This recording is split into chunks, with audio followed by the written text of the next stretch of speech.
नमस्कार दोस्तों, UP police recruitment री एग्ज़ाम के संबंध में अपडेट है। आइए देखते हैं इसमें क्या अपडेट है। नई परीक्षा नीति के अनुसार नहीं मिल पा रहे हैं परीक्षा केंद्र और कितने शिफ्ट में होगी परीक्षा और आपका एग्ज़ाम का क्या डेट होगा, कितना डिले होगा, इस संबंध में भी इस वीडियो में हम लोग चर्चा करेंगे।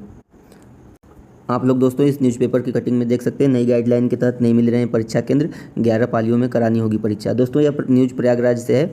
इसमें क्या है कि अभी तक जो प्रशासन द्वारा जो जिला प्रशासन प्रयागराज है उसने क्या है उत्तर प्रदेश पुलिस भर्ती प्रमोशन बोर्ड को जो इन्होंने भेजा है लेटर, उसमें क्या है कि बस 51 ही परीक्षा केंद्रों का मेंशन किया है, जबकि पिछली बार जो परीक्षा हुई थी वो परीक्षा आपकी 126 केंद्रों पर हुई थी।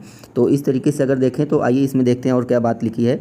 और इसमें आप यह देख सकते हैं कि जो आपके प्रयागराज में टोटल अभ्यर्थी रजिस्टर थे वो थे 2,78,976। तो एक दिन में एक शिफ्ट में क्या है कि 69,744 अभ्यर्थी परीक्षा दिए थे। तो 126 केंद्र पर 4 पाली में यह परीक्षा कंप्लीट हुई 4 शिफ्ट में। अब क्या है कि आपको 51 ही सेंटर मिले हैं। अगर 51 ही सेंटर मिल रहे हैं परीक्षा केंद्र, तो अब इसमें आप यह समझ लीजिए कि एक कितने पालियों में यह परीक्षा कंप्लीट की जाएगी।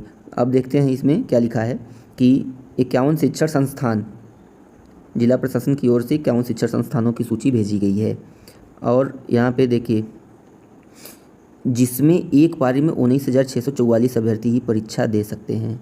इसके अलावा बृहस्पतिवार को MNIT प्रोफेसर राजेंद्र सिंह रज्जू भैया एवं उत्तर प्रदेश राजर्षि टंडन मुक्त विश्वविद्यालय ने भी परीक्षा के लिए सहमति दी है। अब इसमें क्या है, यदि MNIT और फिर रज्जू भैया विश्वविद्यालय यूनिवर्सिटी जो है और फिर राजर्षि RRC टंडन की जो यूनिवर्सिटी है, अगर इन सब को भी मिला लें तो एक शिफ्ट में आपको क्या है कि 22,244 अभ्यर्थी एग्ज़ाम दे सकते हैं।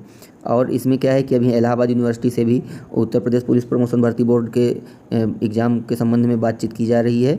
और अगर इलाहाबाद यूनिवर्सिटी भी एग्ज़ाम कराने के लिए अलाउ करता है तो टोटल 25,000 अभ्यर्थी एक शिफ्ट में एग्ज़ाम दे सकते हैं। तो अगर 25,000 अभ्यर्थी एक शिफ्ट में देंगे तो 2,78,976 कैंडिडेट्स के एग्ज़ाम के लिए 11 पालियों की ज़रूरत पड़ेगी।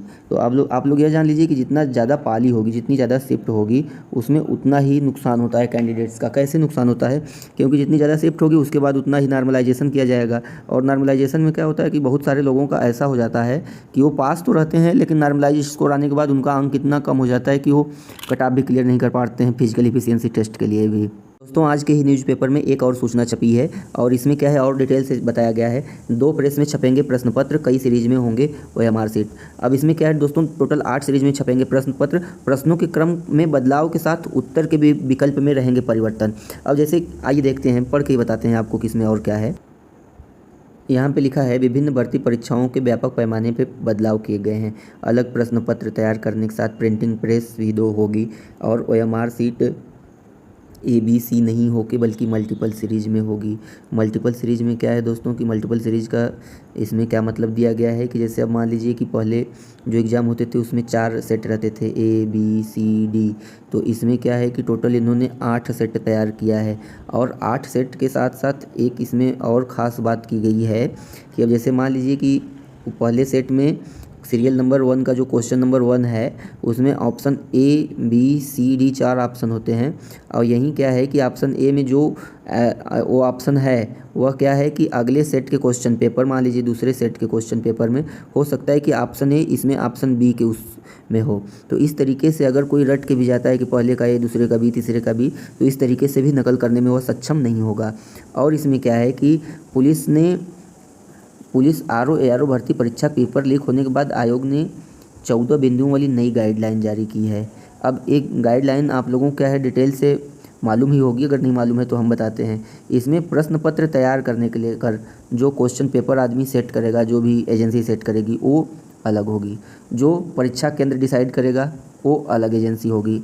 उसके बाद क्या है कि जो पेपर डिस्ट्रीब्यूट करेगा वो एजेंसी अलग होगी। इस तरीके से हर काम के लिए अलग अलग एजेंसी होगी। परीक्षा होने के बाद जो OMR सीट कलेक्ट होगी और उसके लिए दूसरी एजेंसी नॉमिनेट है। तो इस तरीके से हर चीज़ के लिए इसमें अलग अलग वो बनाए गए हैं। इसके अलावा भी अगर आप देखें तो 2 प्रिंटिंग प्रेस अलग अलग पेपर क्वेश्चन तो छापेगी ही छापेगी।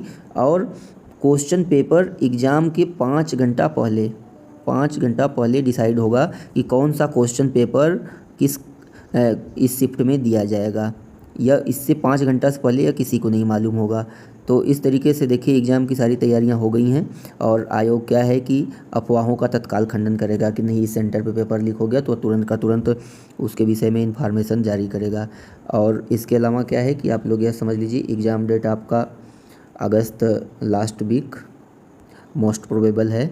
अगर अगस्त लास्ट वीक में पॉसिबल नहीं होता है तो सितंबर कंफर्म ही मानिए। तो इसलिए आप लोग क्या है कि तैयारी अच्छे से कीजिए और इस तरीके की अन्य सारी सूचनाओं के लिए हमारे यूट्यूब चैनल एस्पिरेंट्स न्यूज़ 11 को सब्सक्राइब कीजिए। इस पे क्या है कि इस तरीके की सारी सूचनाएं आपको टाइम पर उपलब्ध करी जाएंगी और सटीक सूचनाएं। आपका वीडियो देखने के लिए धन्यवाद।